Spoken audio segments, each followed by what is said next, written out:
Let's talk further about your true self. So, as I said before, your true self is beyond your body and mind, which is the form that you see, and the true self is the formless part of you. Since it's formless, it is not seen, but it still exists. And how do you truly find it? How do you find your higher self, your true self? If it's not the body, if it's not the mind, if it's not in form, where is it? How you find it? So all you have to do to understand your true self is to be a third party observer to your body and mind. Observe your body mind combination, the person that you are, everything that is attached to you, your relationships, your name, status, age, occupation, whatever you do, whatever your body looks like, whatever your mind thinks, view it all from a third person perspective. So now you are not inside your body mind, you are looking from outside. You're looking at this person, you're seeing whatever the person is going through, whatever the person is thinking, whatever the person is imagining, whatever the person is doing in their day-to-day activity, you're simply observing that. That observer is your true self. How do you know that that observer is truly there? Whenever you're in the middle of an activity, just try to observe from a third party what is going on in your mind at that point, with your hands, with your legs, whatever you're doing. Observe it from a third person perspective. Try to imagine that whatever the body and mind is experiencing is not your own experience. It's purely the body and mind that is experiencing it. You are just observing. So you take a step back from your own body and view yourself doing that activity. Okay? The next time you are in stress, your mind is having 1,000 thoughts go on in your head. Your body is stressed, maybe you're sweating, maybe your hands are clasped, maybe your heartbeat is raised, maybe you're feeling anxious. At that moment, just try to step back from your body and be the observer. Okay?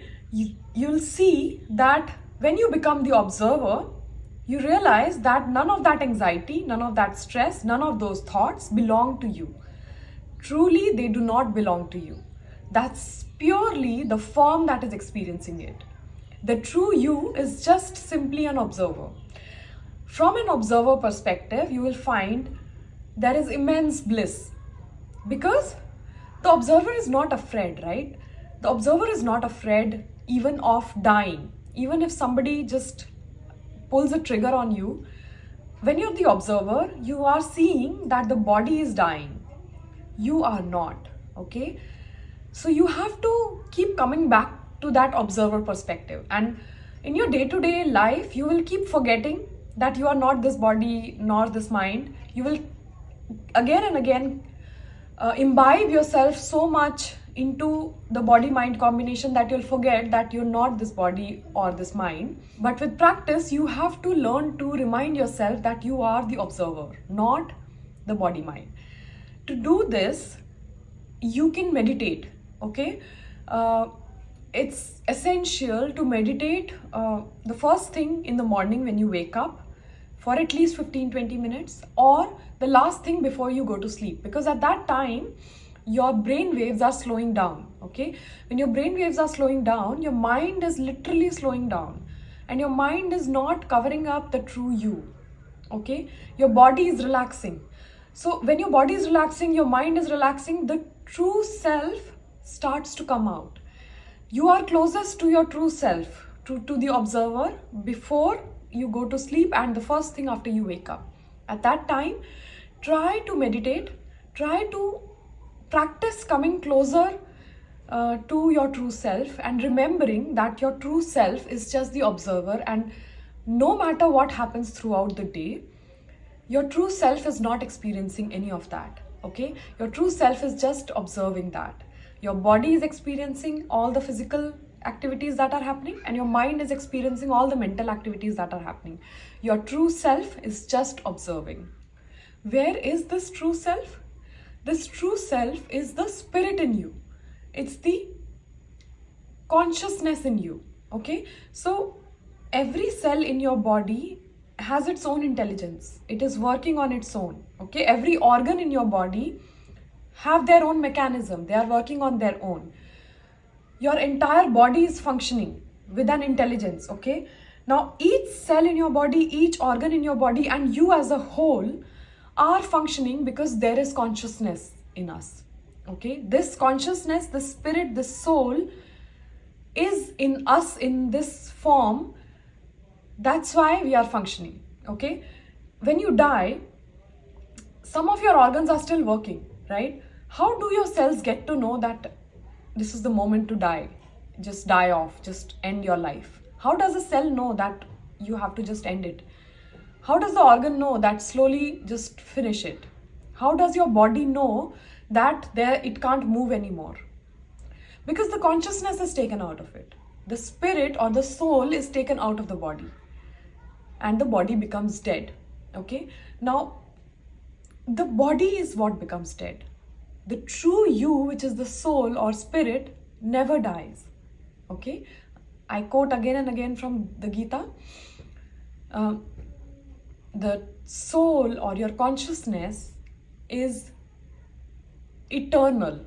Okay, it's there before you were born, since before you were born, and it will remain after you die. And it is in your entire life with you. Have you ever noticed that how you were when you were 10 years old, you're still like that at 20, at 30, at 40, at 60, at 70? You're still the same, right? It's just that you're conscious of time and you know that you have turned 50 years old and your body is showing you that you have aged. But inside you, do you feel any difference? Were you any different at 10 than you are at 50? Or if you're just 30, 35, 25, whatever. Throughout your life, have you seen yourself changing? Okay, your body has changed. You have become taller, you have become older, your hair have changed, your eyes have changed. Okay, your intelligence has changed because you've learned so much. You did not know as a child a lot of things. Now you know so much. You've had so many experiences, so you've become wiser. But have you really changed? Do you feel you are any different from what you were at 10 or 5 years old? Now that you're 30, 40, 50, 70, do you feel there is any change? You are the same you. You're just conscious of time and you're thinking that you're aging. You're not changing. It's because your true self, the spirit in you, is eternal. It will not change. It remains the same. And it doesn't die. Even after you die, your body will die. Your true self will not die. Okay? And whenever you meditate, you practice yoga, you do mantra chanting, you do bhakti yoga, you go to temples, you pray to Allah, Jesus, Ram, whoever is your God. What do? You essentially try to come closer to your true self. And what is this true self also? This true self is a part of the universal consciousness, okay? Your consciousness is a part of the universal consciousness. It's like a drop out of the ocean, okay? And when you die, that consciousness goes back to the universal consciousness. And universal consciousness is God himself. So whom you are praying to, you are yourself a part of whom you are praying to. Okay, you're praying to God, you're praying to universal consciousness. You are a part of that universal consciousness. You are that individual consciousness.